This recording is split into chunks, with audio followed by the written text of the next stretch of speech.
Bonjour et bienvenue dans cette vidéo dans laquelle nous allons coudre ensemble les patrons voyage. Il s'agit du patron d'un sac de voyage en 3 tailles et d'une trousse de toilette qui sont entièrement doublés pour de jolies finitions. Le sac et la trousse sont de forme rectangulaire avec des panneaux sur chaque face. On a pensé à la praticité avec une maxi ouverture zippée qui est centrale et qui se prolonge sur les côtés. Il y a également des poches intérieures doublées avec des séparations cousues que l'on peut compartimenter avec autant de couture qu'on le souhaite. Quant aux spécificités, parlons de la trousse qui a une petite anse prise dans la couture côté. Au niveau des spécificités pour le sac, on propose des poches extérieures en option qui seront zippées ou non. Voici par exemple un sac avec la poche devant zippée et la poche de l'autre côté qui est simplement ouverte. Sur cet autre sac, on a 2 poches zippées.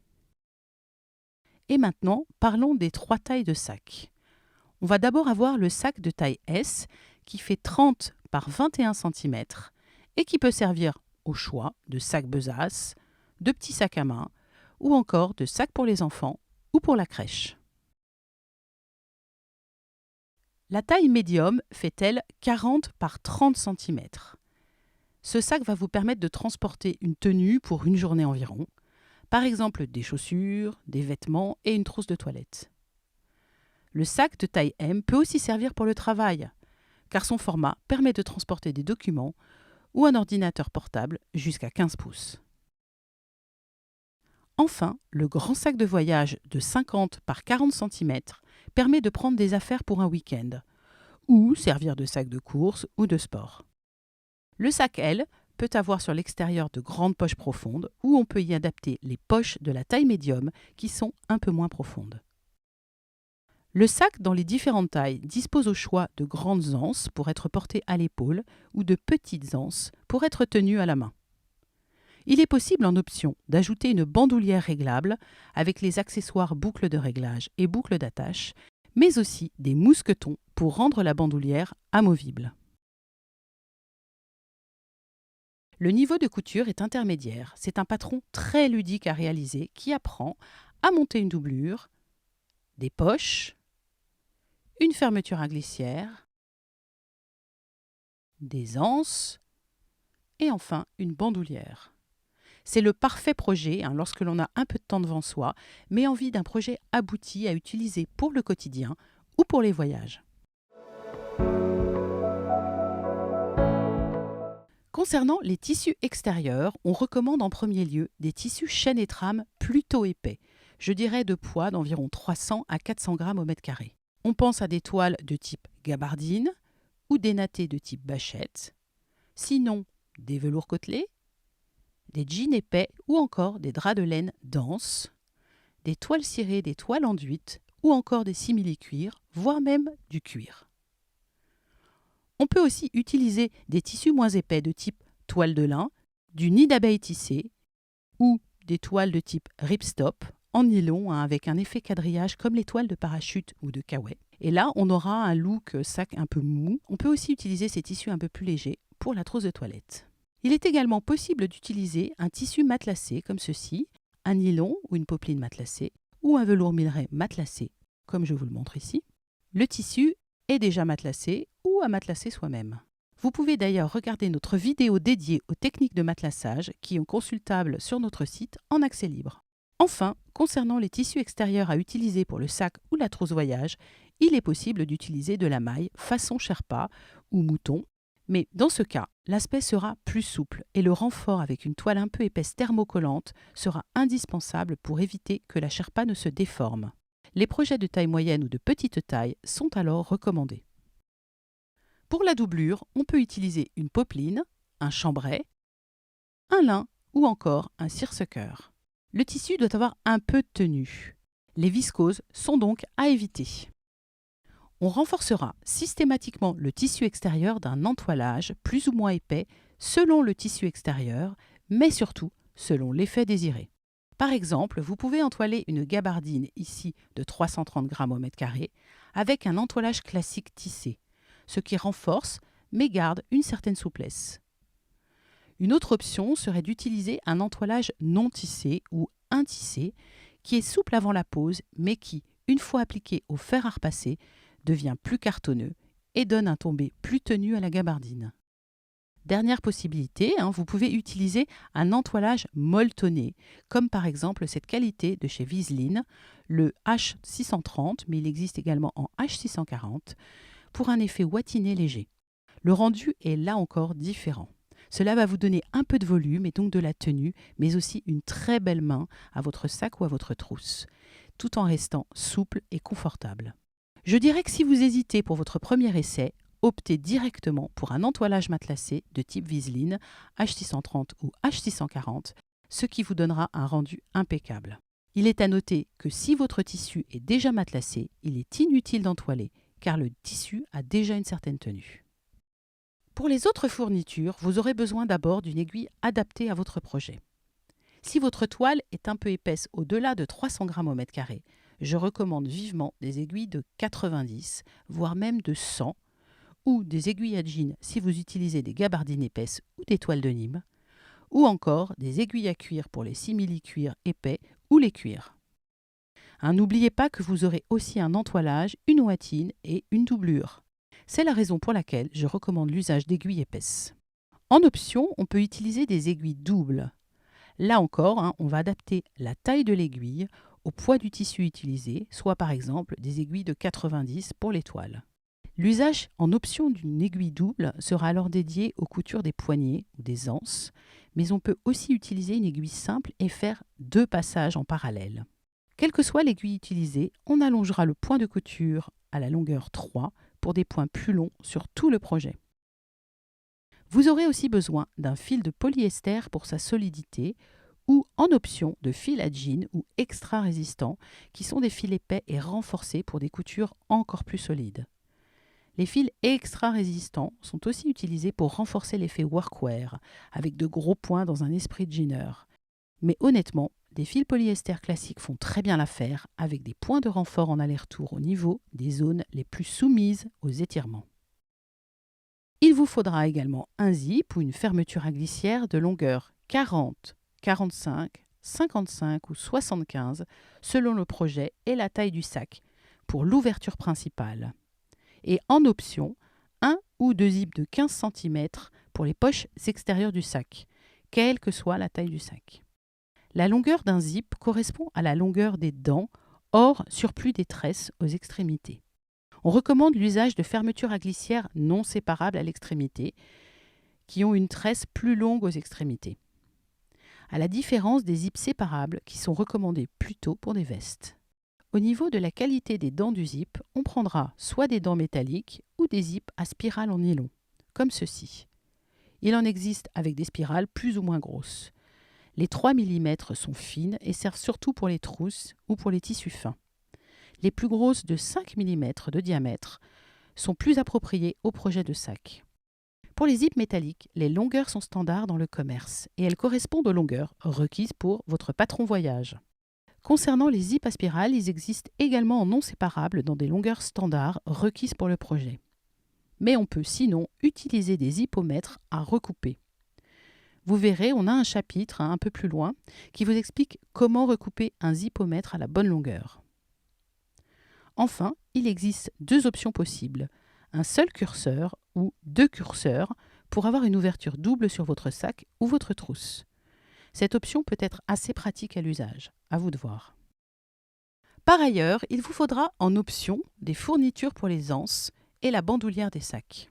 Les anses et la bandoulière sont prévues en tissu principal et font au final 40 mm de large. On pourrait les faire en sangle, achetées dans le commerce. Nous recommandons alors une largeur de 40 mm, mais 30 mm pourrait aussi faire l'affaire. Les sangles sont en coton ou en polyester. Elles sont en général unies ou fantaisie avec des motifs, ou encore watinées comme ceci. L'important est que les sangles soient assez épaisses et adaptées à un projet de sac. On pourrait enfin utiliser des lanières de cuir ou de simili-cuir. Je vous invite en tout cas à consulter le tableau des besoins en fonction de la taille du sac et des anses à main ou à l'épaule. Enfin, si vous réalisez en option la bandoulière réglable pour le sac, il vous faudra 2 boucles d'attache métalliques ou en plastique pour attacher la bandoulière comme ici, en forme rectangulaire ou en demi-lune. On pourrait aussi ajouter 2 mousquetons pour créer une bandoulière amovible. Enfin, la bandoulière étant réglable, il vous faut une boucle coulissante en métal ou en plastique.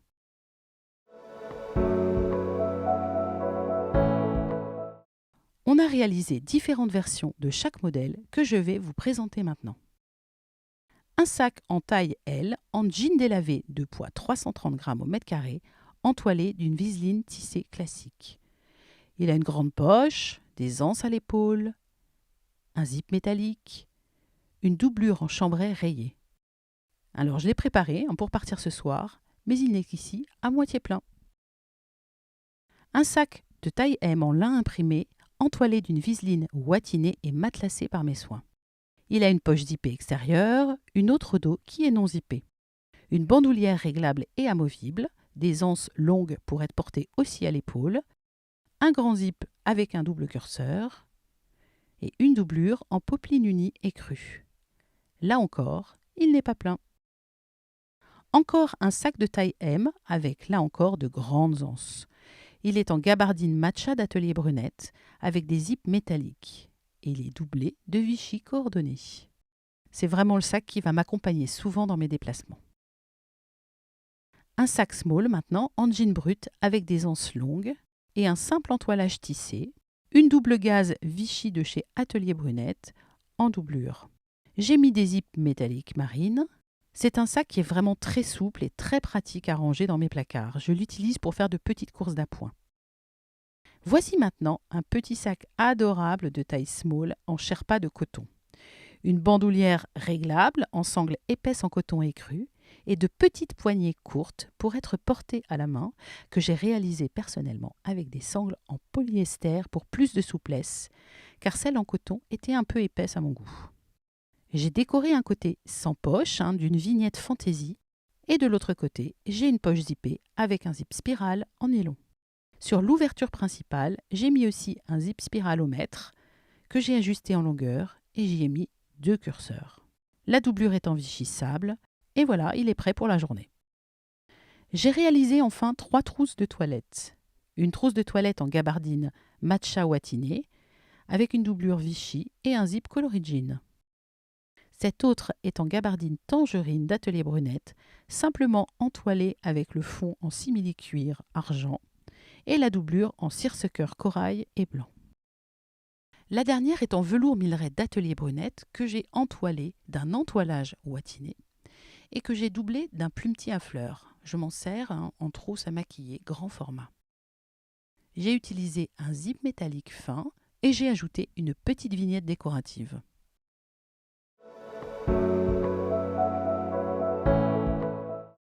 Avant de commencer la couture, je vous montre comment utiliser des zips spirales au mètre. Il faudra couper la longueur requise et y ajouter 5 cm. Par exemple, pour un zip d'ouverture centrale de sac de taille M, il vous faut un zip de 55 cm. Vous couperez donc une longueur de 60 cm, c'est-à-dire 55 plus 5 cm. Franchement, la chaîne en spirale se coupe très facilement avec des ciseaux classiques. On va ensuite ouvrir les spirales sur quelques centimètres pour pouvoir enfiler les curseurs. Les curseurs se présentent ainsi. Vous avez un côté arrondi avec 2 ouvertures et le côté opposé est plat avec une ouverture pour refermer les spirales. On va enfiler à peine et sans forcer une des chaînes spirales dans une des ouvertures du côté arrondi. Puis on le maintient en place tout en introduisant de la même façon l'autre côté de la chaîne spirale dans l'autre ouverture. On va alors pousser un petit peu la partie plate du curseur pour enclencher davantage les chaînes spirales dans le curseur. On maintient ensuite en place en tenant d'une main les extrémités des tresses. On peut répéter à l'autre extrémité du zip avec un deuxième curseur pour réaliser un zip double ouverture. On répète donc l'opération d'enfilage délicatement, sans forcer. Moi, je trouve quand même que le plus simple est de plaquer sur la table les 2 extrémités avec 2 doigts, tout en tirant de l'autre main le curseur pour faire glisser celui-ci complètement. Une fois le ou les curseurs installés, on va marquer la longueur souhaitée de zip. Dans notre exemple ici, c'était 55 cm pour un zip qui a été coupé à 60. On va donc répartir les surplus de chaque côté. Donc ici, on a 2,5 cm de chaque côté. On va ensuite réaliser une piqûre d'arrêt en allant tout doucement avec des points en aller-retour pour éviter que les curseurs ne ressortent. Et ceci aux deux extrémités des 55 cm.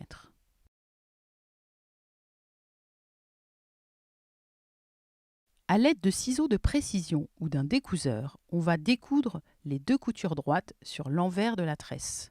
Ces coutures servent à maintenir les chaînes spirales sur la tresse. C'est vraiment facile et rapide à faire et cela permet d'avoir des extrémités nettes, sans chaîne, qui seront plus simples à assembler par la suite au sac ou à la trousse. On va répéter des deux côtés. On va ainsi dégager la chaîne et on la coupera au ras des points d'arrêt.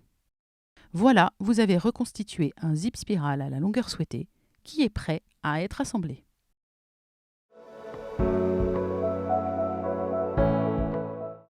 Voici les versions que nous allons monter ensemble pendant cette vidéo. Le sac en taille M en lin imprimé matelassé, doublé de popeline cru, avec de longues anses et une bandoulière. La trousse en velours Milleray imprimé, doublé de plumetis. Et le sac en taille S en Sherpa, avec des anses et une bandoulière en sangle. Quelle que soit la version choisie, il vous faudra 2 pièces devant et dos dans le tissu extérieur, dans la doublure et dans l'entoilage que j'ai choisi ici watiné.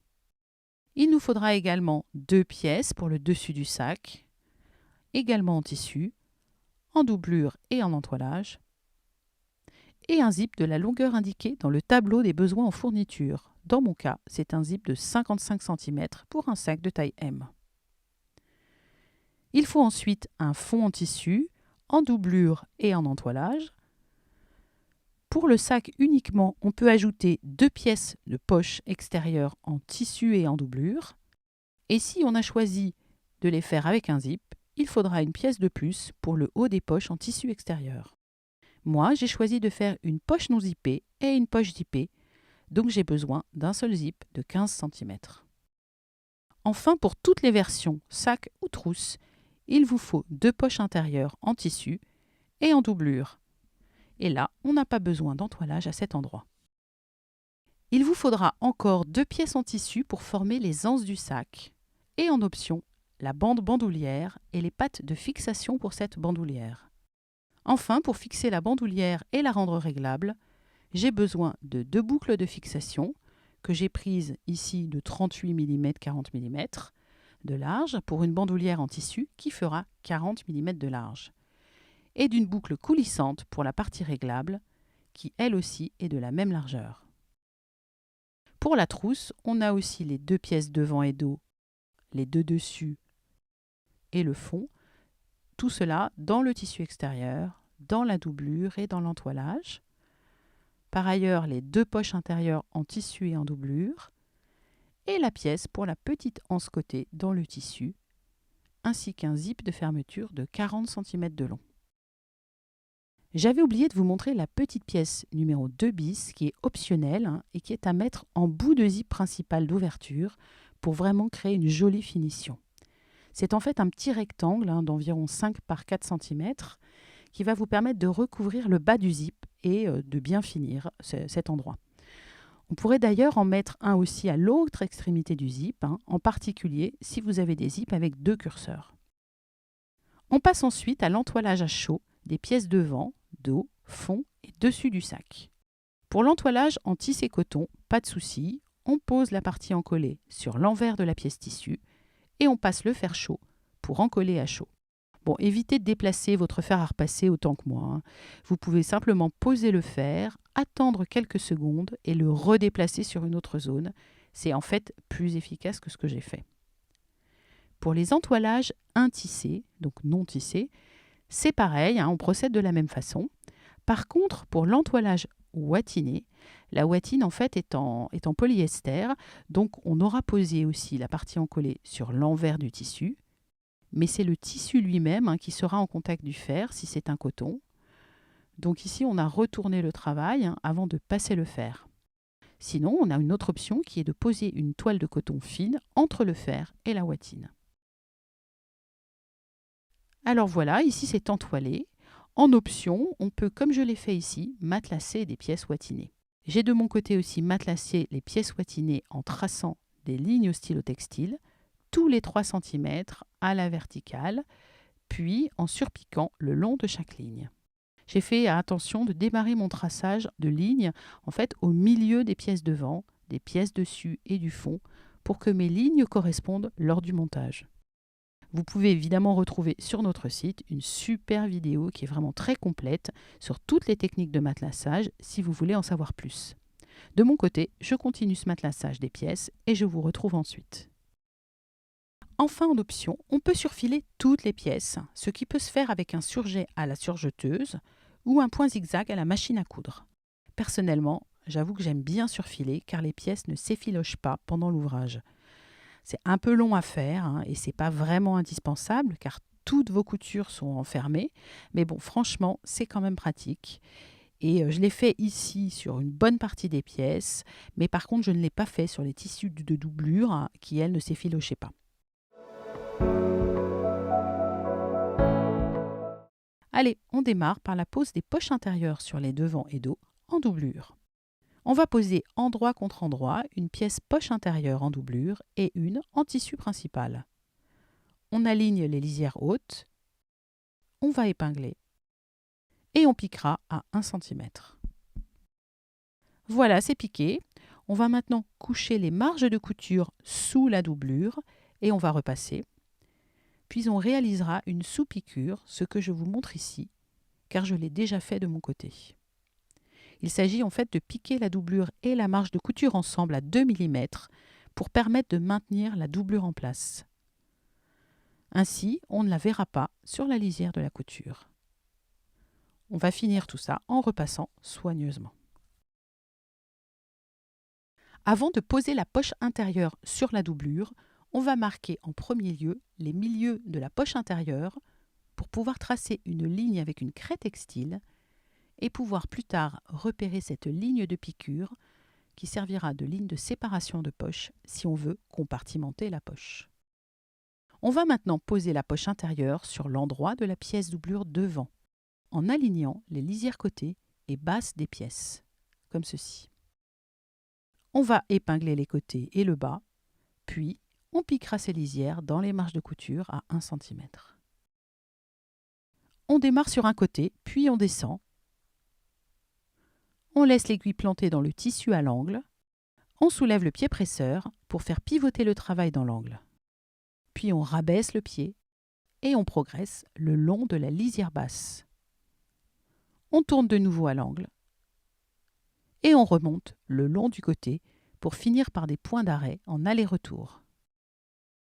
On a piqué la poche, on va maintenant compartimenter cette poche en deux, au milieu en surpiquant le long de la ligne tracée. On commence la piqûre par le bas de la poche, puis on remonte et on marque quelques points en aller-retour en haut de la poche intérieure. Évidemment, on pourrait ne pas compartimenter la poche ou encore la compartimenter en 3, par exemple en faisant 2 lignes de piqûre et en répartissant les compartiments comme on le souhaite. Maintenant que la poche intérieure est posée, on va répéter sur l'autre poche intérieure avec l'autre pièce doublure opposée, ce que j'ai déjà fait de mon côté. Je vous montre aussi le résultat des poches intérieures pour la version trousse.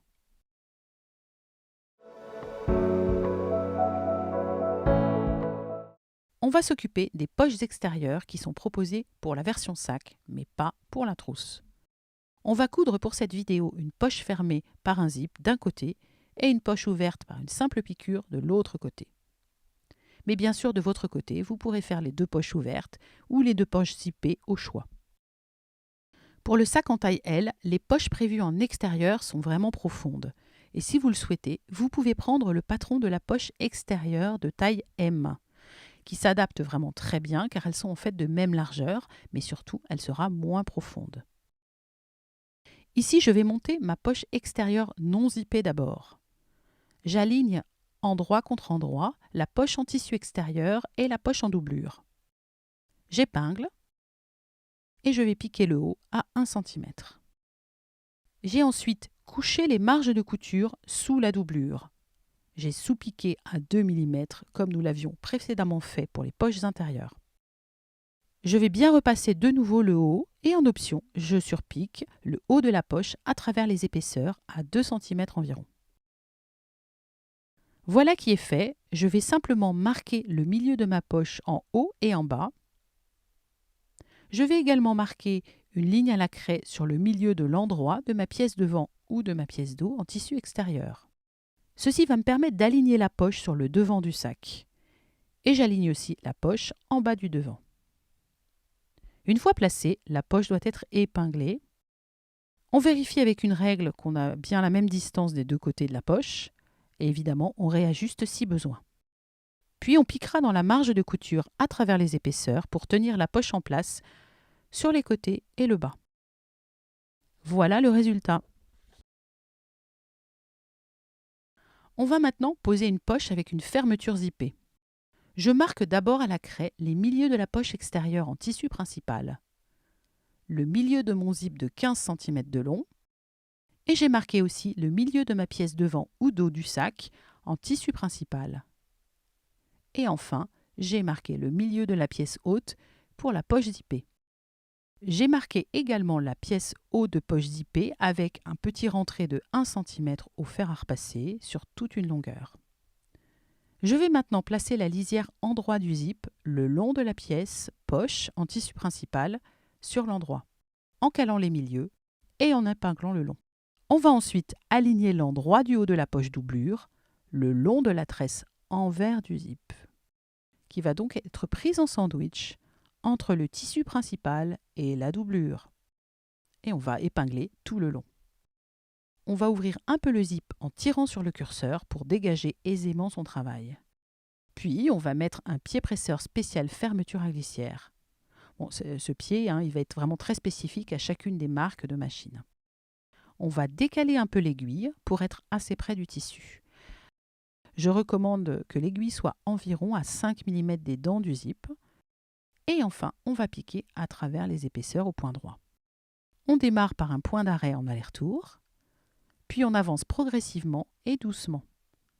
Lorsque l'on approche du curseur du zip, on va planter l'aiguille dans le tissu, soulever le pied presseur et déplacer le curseur délicatement pour le faire passer de l'autre côté du pied. Parfois, on peut être gêné, comme moi ici, par des épingles. Alors évidemment, je vais les retirer, les épingles, pour pouvoir passer mon curseur. Ensuite, on va rabaisser le pied et on peut continuer à piquer jusqu'au bout. On va finir par quelques points d'aller-retour.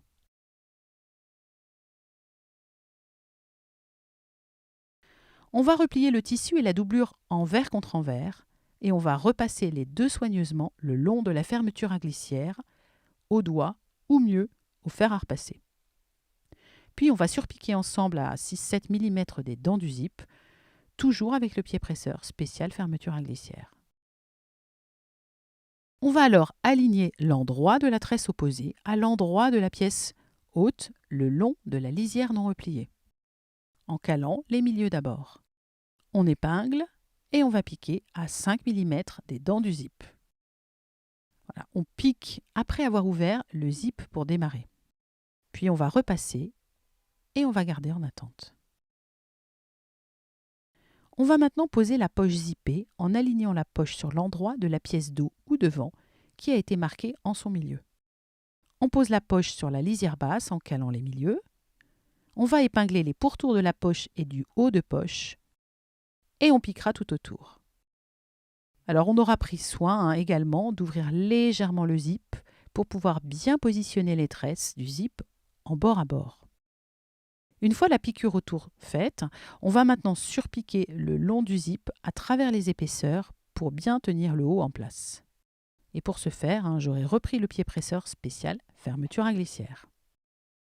Voilà, nos poches extérieures sont posées avec la jolie doublure.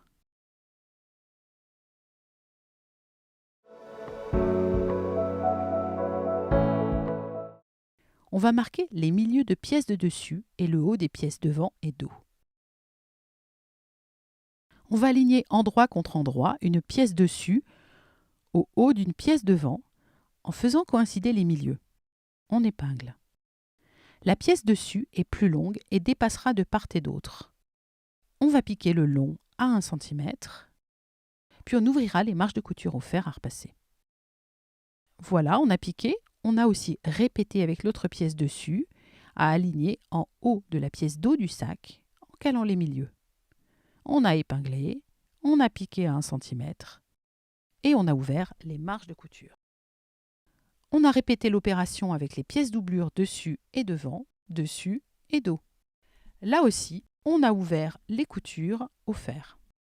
Voilà le résultat également pour la trousse. La méthode est tout à fait identique pour tous les produits.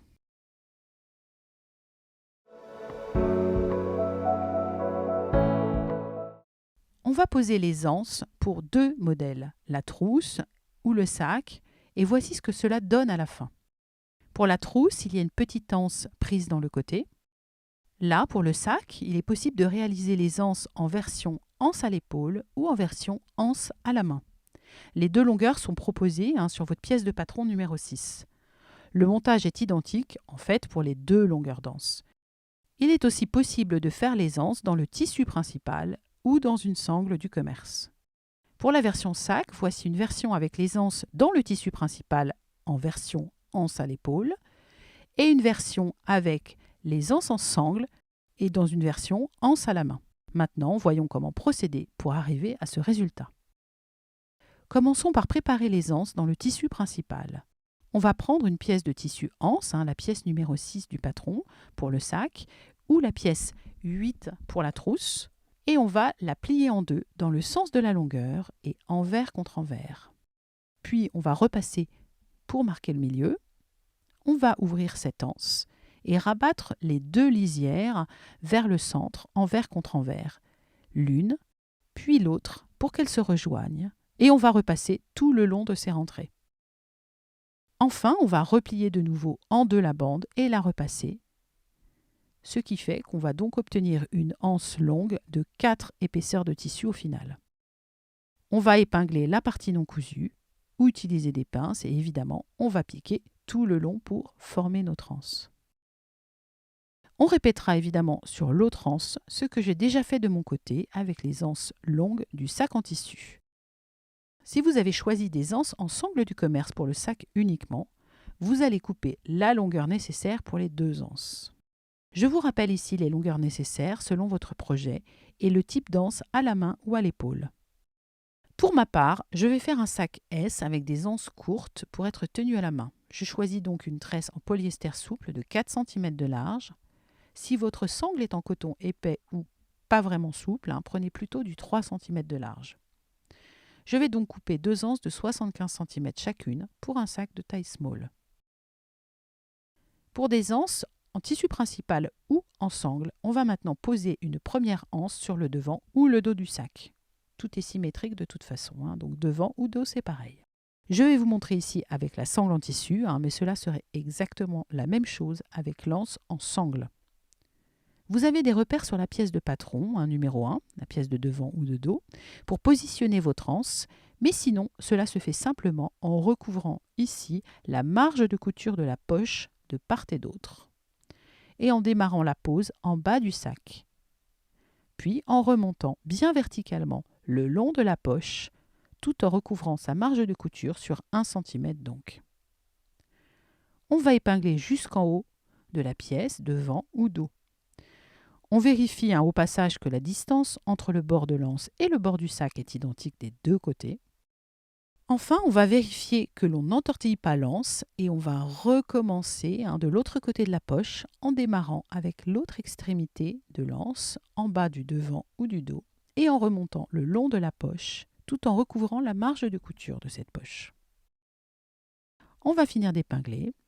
On s'arrête là encore en haut du devant ou du dos en prenant la marge de couture entre le devant ou le dos et le dessus dans l'épinglage. Et on va ensuite piquer 2 lignes de piqûre de chaque côté de chaque anse pour renforcer la couture. Je vous montre. On a bien allongé notre point pour atteindre une longueur 3 environ sur le réglage de la machine. Alors cette piqûre n'est pas difficile à réaliser, mais il peut y avoir un peu d'épaisseur, donc on y va tout doux. On va faire un point d'arrêt en haut du devant ou du dos et on va piquer environ 2-3 mm du bord. Il ne faut pas un piqué dans la pièce du dessus, mais juste la pièce de devant ou du dos. Pour la première piqûre, je repasse sur la ligne faite précédemment tout le long. Puis arrivé en bas, je vais laisser l'aiguille plantée dans le tissu. Je vais soulever le pied presseur et tourner mon travail pour poursuivre dans la marge de couture après avoir abaissé le pied.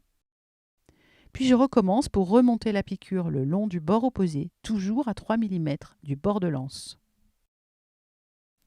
Arrivé en haut, je tourne et je progresse. Je vais donc décaler légèrement mon aiguille à 3 mm de la ligne de point précédemment faite et je vais ainsi réaliser une seconde ligne parallèle à l'autre. Il suffit en fait de suivre un repère, comme par exemple ici le bord intérieur de mon pied presseur. Je vais refaire donc un tour complet, puis je pique en parallèle de la pièce du dessus et je vais finir par un point d'arrêt au niveau du point de départ de ma longue piqûre. Je peux aussi réaliser cette piqûre avec une aiguille double directement. Je vous montre ici sur l'autre partie de l'anse. On enfile 2 fils de 2 bobines différentes, chacun dans un chat d'aiguille. Et on attaque. On pique avec les mêmes réglages de longueur de point et au point droit. 2 lignes de piqûre se forment au fur et à mesure de la piqûre. Pour l'angle, on ne peut pas laisser les 2 aiguilles plantées dans le tissu, du coup on soulève les aiguilles et le pied presseur. On tourne délicatement le travail et on rabaisse pied et aiguille pour continuer la piqûre à angle droit.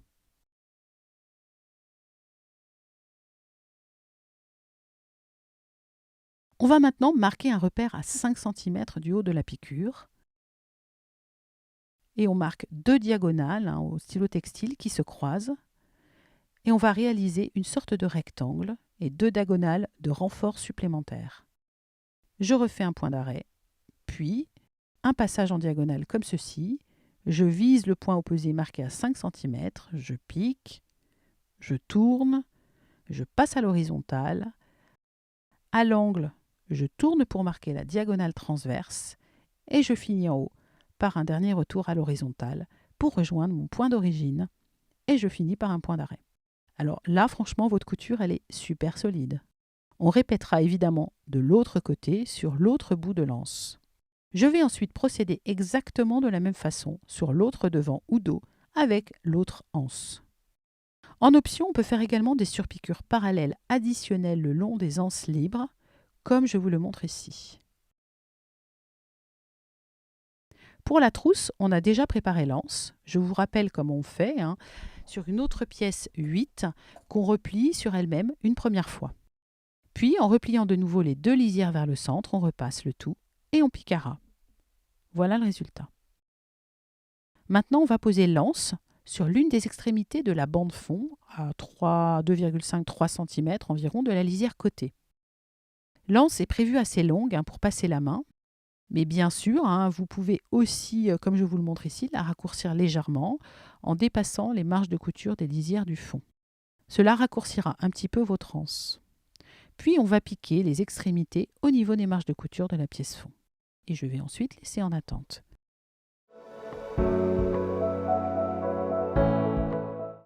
Si vous avez, comme moi, choisi l'option bandoulière réglable, c'est le moment de poser les attaches côté avec les boucles de fixation. On va rabattre endroit contre endroit les lisières longues vers le centre pour qu'elles se rejoignent et on va repasser tout le long de ces rentrées. On va piquer les extrémités sur 1 cm avec un point d'arrêt en début et en fin de couture. Voilà qui est fait ici sur l'autre attache. Je vais dégarnir les angles et ensuite on va retourner sur l'endroit visible. On repasse de nouveau et on va piquer ces rentrées au centre par 2 lignes de piqûre parallèles, comme je l'ai fait ici sur la deuxième attache. Sinon, on pourrait simplement les tenir par des points de colle textile sur l'envers des rentrées, si on n'a pas envie de voir les surpiqûres. On va positionner l'extrémité de l'attache au centre de la croix. Le repère qui est sur la pièce de patron fond numéro 3, si comme moi, vous n'avez pas marqué ce repère, pas de panique, il faut marquer un repère simplement ainsi. On marque le milieu de la bande fond aux extrémités. On trace une ligne et un repère à 8 cm de l'extrémité de chaque côté de la bande fond. On aligne donc le bout de l'attache centrée à ce repère, endroit contre endroit. On épingle et on pique le long. Mais on fera également une autre piqûre à 2,5 cm plus bas horizontalement.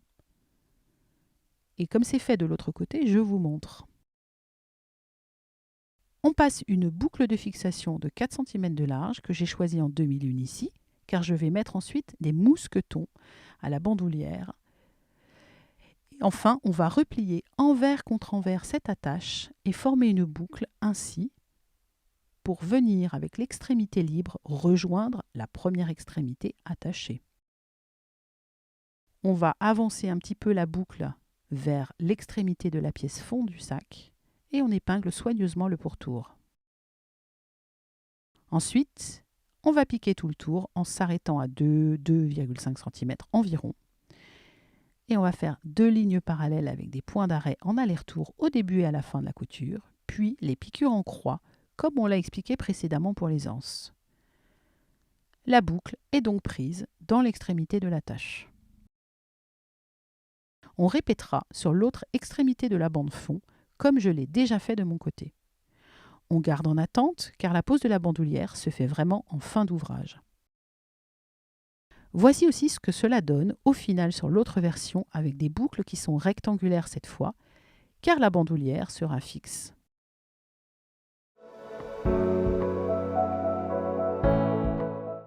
Pour poser le zip d'ouverture centrale, on a au préalable marqué un rentré au fer sur la longueur de la petite pièce 2 bis. C'est un petit rectangle qui va servir à recouvrir le bout du zip, comme on le voit ici sur la version orange déjà finie. On pourrait d'ailleurs faire cette finition aux 2 extrémités du zip, comme on le voit ici sur la version orange déjà finie. Maintenant, on va prendre un zip non séparable de 40, 45, 55 ou 75 cm respectivement pour la trousse, le sac de taille S, le sac M ou le sac L. Ici, c'est un sac M, donc j'ai un zip double de 55 cm. On marque le milieu. On va placer endroit contre endroit une tresse du zip le long de la pièce dessus, la pièce numéro 2, en centrant le milieu du zip au milieu de la pièce 2. On épingle tout le long et vous verrez, les dents du zip s'arrêteront à environ 1,5 cm de chaque extrémité de la pièce dessus, de sorte de ne pas être gêné par le curseur ou les bagues d'arrêt du zip au moment d'assembler les extrémités au reste du sac ou de la trousse. Au bout du zip, je vais insérer la pièce 2 bis comme ceci. Endroit contre endroit de la pièce de dessus et entre la pièce dessus et la tresse du zip. Cette petite pièce doit recouvrir le bas des dents du zip et le bas de la tresse. Vous pouvez d'ailleurs la mettre plus ou moins haut au bout du zip, selon que vous souhaitiez plus ou moins recouvrir le bout du zip. Elle dépasse, mais ça c'est vraiment pas grave car elle sera recoupée à ras ensuite. On va épingler ensemble. On peut également, en option, insérer une autre pièce 2 bis en haut du zip, enfin de l'autre côté du zip, pour recouvrir le haut des dents du zip de la même façon. C'est ce que je vais faire ici, je vous montre. On va ensuite placer l'endroit de la doublure de la pièce dessus numéro 2, le long de l'envers de cette même tresse de zip. On va aligner les lisières et replacer les épingles à travers les épaisseurs. La tresse du zip est donc prise en sandwich entre le tissu extérieur et la doublure. On va piquer à travers les épaisseurs à 5 mm des dents du zip à l'aide d'un pied presseur spécial fermeture zip. Au moment où vous arrivez au niveau du curseur du zip, on laisse l'aiguille plantée dans le travail, on soulève le pied presseur, on va faire passer le curseur derrière le pied presseur, on rabaisse le pied et on continue la piqûre. En fin de piqûre, on termine par un point d'arrêt. Alors c'est piqué, on va maintenant rabattre envers contre envers le tissu et la doublure. On repassera et on surpiquera à ras. Voilà qui est fait, on va commencer avec l'autre partie du zip à assembler entre les pièces dessus en tissu et celle en doublure de l'autre côté du sac ou de la trousse. Après avoir déjà aligné le zip avec le tissu extérieur, on va replier endroit contre endroit la doublure et venir aligner la lisière de la pièce dessus au zip, qui va donc être pris en sandwich. On épingle et on piquera à 5 mm des dents du zip à travers les épaisseurs. C'est piqué, on va maintenant rabattre envers contre envers le tissu et sa doublure et on va repasser. Comme précédemment, on va surpiquer à 2 mm pour tenir les tissus en place et éviter qu'ils ne se prennent dans la fermeture à l'usage. Enfin, on va recouper le surplus de tissu de la pièce de bis et éventuellement le surplus de tresse de zip.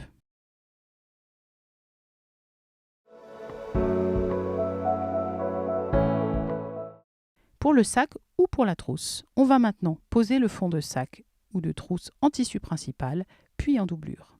On démarre par le sac en tissu extérieur. On marque les milieux de la bande fond numéro 3 et on va aligner les milieux de cette bande et du devant du sac. Endroit contre endroit. On va épingler et on piquera 1 cm. Puis, on répète avec l'autre pièce dos cette fois. On aligne par les milieux. On épingle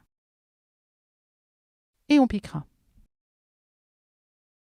C'est maintenant piqué, je vous montre le résultat sur le sac de taille M, mais aussi sur la trousse. Vous pouvez ouvrir les coutures au fer, en option, mais surtout, et ça c'est très important, il faut maintenant cranter la marge de couture du fond à chaque angle fait avec les devants et les dos du sac ou de la trousse. Ce sera vraiment important au moment où on fermera les côtés.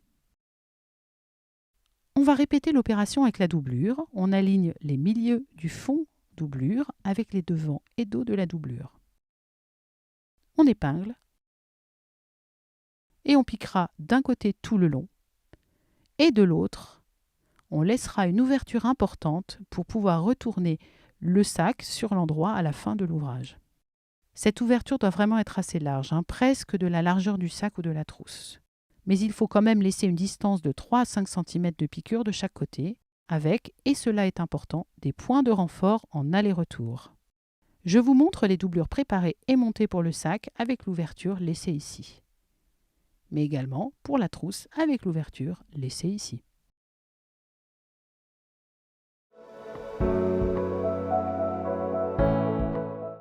On va mettre le travail sur l'envers visible et on va séparer le tissu extérieur de la doublure.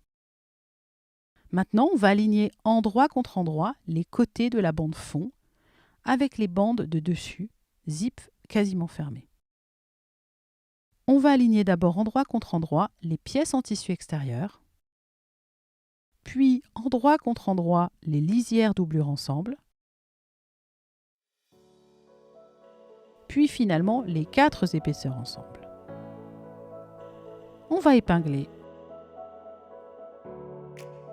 et on piquera à 1 cm tout le long. Il reste évidemment à répéter sur le côté opposé.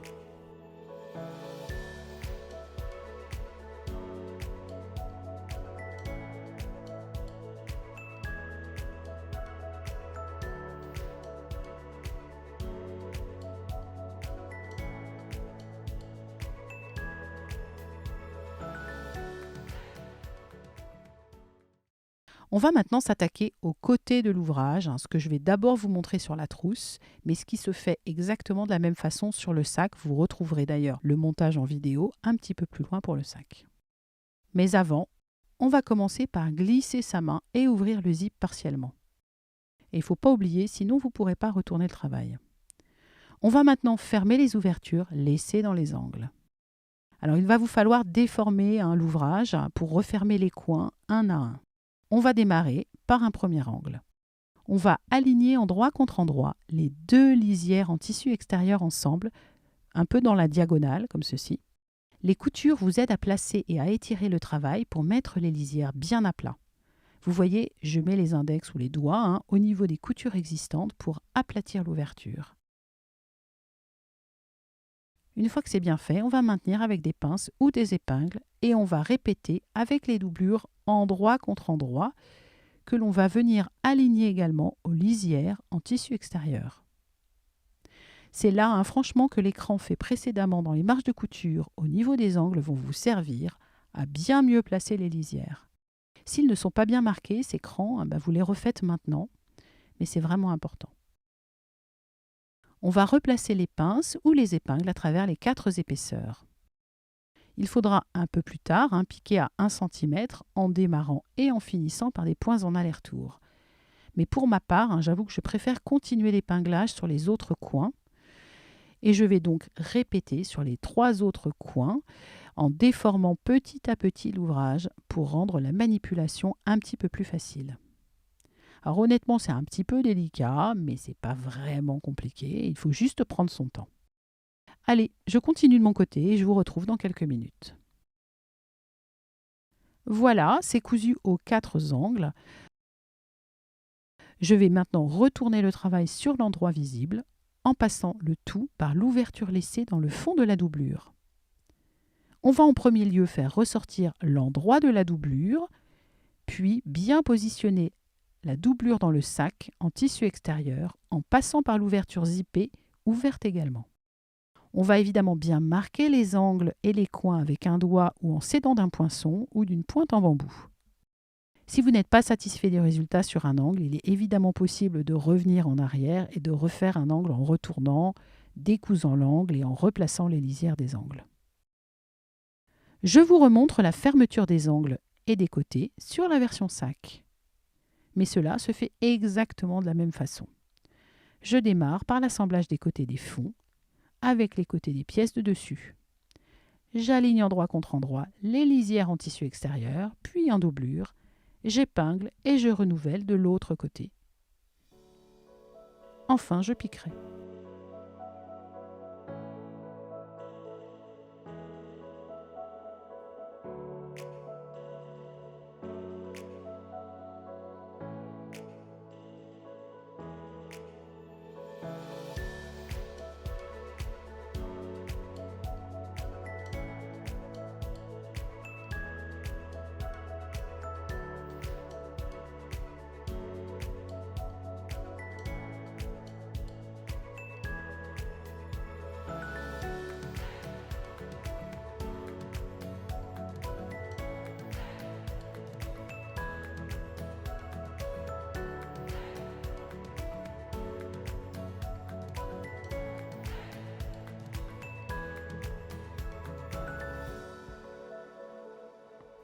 Je continue sur le sac avec les angles.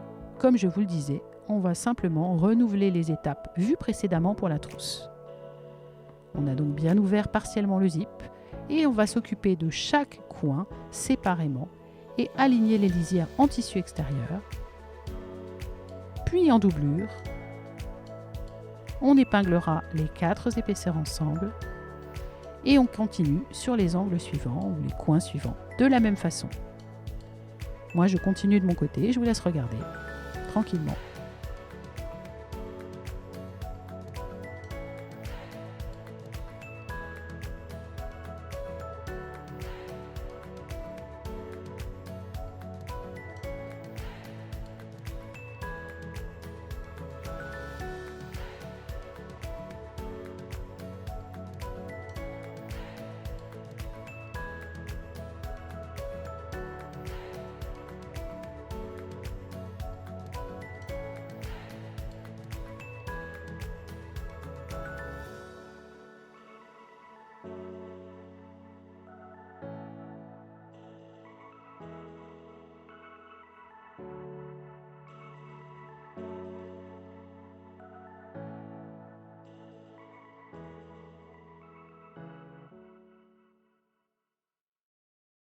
Et enfin, on va retourner le sac en passant par l'ouverture laissée dans la doublure, puis par le zip laissé ouvert.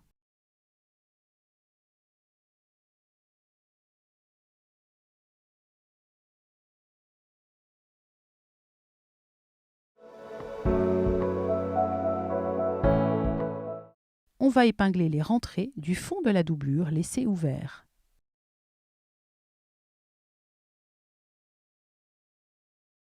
Puis, on va surpiquer à 2 mm pour terminer de fermer cette doublure. Voilà, je vous montre la trousse terminée avec le fond fermé. On voit une petite piqûre, mais le travail est vraiment hyper soigné.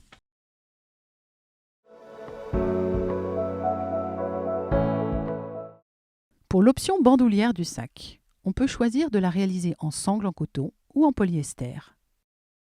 Celle-ci est en coton, elle est plus épaisse et moins souple que celle en polyester, mais cela dépend de ce que vous achetez dans le commerce. Adaptez évidemment le choix de la qualité de la sangle à votre envie.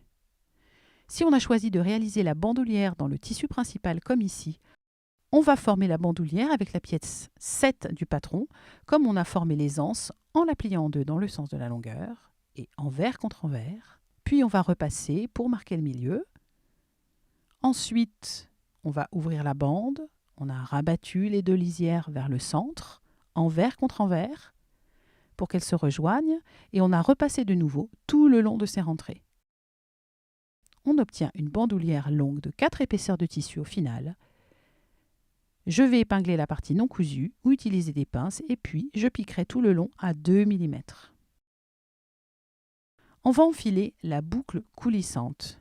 Ici, je vous montre avec ma version sangle non amovible. J'ai une boucle rectangulaire de 38 mm pour une sangle de 40 mm. Franchement, c'est tout bon, ça passe sans problème. Je vous montrerai après avec une version bandoulière amovible. Donc ici, on va passer une extrémité de la sangle dans la boucle et on va rabattre sous la boucle à 3-4 cm environ. Puis, on va piquer pour tenir en place à ces 3-4 cm avec des points en aller-retour. On va passer l'autre extrémité dans une des boucles d'attache du sac, comme je vous le montre ici, par l'intérieur pour ressortir vers l'extérieur du sac. On repasse la bandoulière dans la boucle coulissante par en dessous d'abord, puis on passe au-dessus de la barre coulissante et enfin on ressort par en dessous de nouveau. Il reste enfin à passer la bandoulière dans l'attache opposée, cette fois-ci en passant par l'extérieur de la boucle vers le sac. Il reste à rabattre l'extrémité de la sangle sur 5 ou 6 cm cette fois-ci et à la fixer sous la sangle ou la bandoulière à quelques centimètres avec des points renforcés en aller-retour. On va également faire des points de renfort en croix comme je vous le montre ici. Voilà, la bandoulière en sangle de coton est prête. Alors moi je voulais vous montrer aussi une petite astuce maintenant concernant la poignée. Je veux parler des anses à tenir à la main que j'ai faites ici en sangle de polyester souple. Je recommande pour vraiment une meilleure tenue de plier en deux la sangle en son milieu pour une meilleure prise en main et faire une surpiqûre sur 5 cm environ pour former en fait une anse plus ergonomique. Évidemment, je vais répéter sur l'autre anse.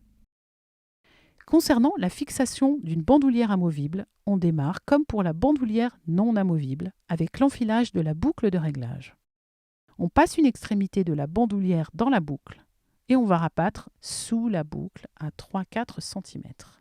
Ici, même j'ai fait un rentré supplémentaire pour bien cacher lisière en extrémité. Mais selon l'épaisseur de votre tissu, cela ne sera pas forcément possible. En tout cas, on va piquer pour tenir en place à 3-4 cm environ par des points en aller-retour. Voilà le résultat, j'ai également renforcé ici avec des piqûres en croix. On va ensuite enfiler le mousqueton par l'autre extrémité de la bandoulière, puis repasser dans la boucle coulissante de réglage, en ressortir, puis venir enfiler de nouveau la bandoulière dans le second mousqueton pour finir par un rentré de l'extrémité sur 5 cm environ que l'on plaquera par quelques points en aller-retour et une couture de renfort en croix. Voilà, c'est piqué. Votre bandoulière amovible est prête à être clipsée sur les attaches du sac. Et voilà, vos sacs et trousses voyage sont terminés. Franchement, c'est un petit peu de travail, mais le résultat en vaut la peine car les finitions sont impeccables. Vous pouvez évidemment personnaliser vos projets avec des badges ou des étiquettes tissées comme ici. Je me suis fait plaisir avec mes réalisations. Sur la trousse, par exemple, en velours Milleray, sur la besace en Sherpa. Mais je pourrais aussi décorer ce sac de taille M avec un peu de brillance. Ou encore cette version en jean ou cette trousse. On espère que vous aussi, vous serez vraiment content de vos réalisations. Si cette vidéo vous a plu, n'hésitez pas à la liker et à vous abonner à notre chaîne YouTube. On a hâte de découvrir vos versions, alors rendez-vous sur Instagram avec le hashtag Ikati Voyage. À très bientôt chez Ikati.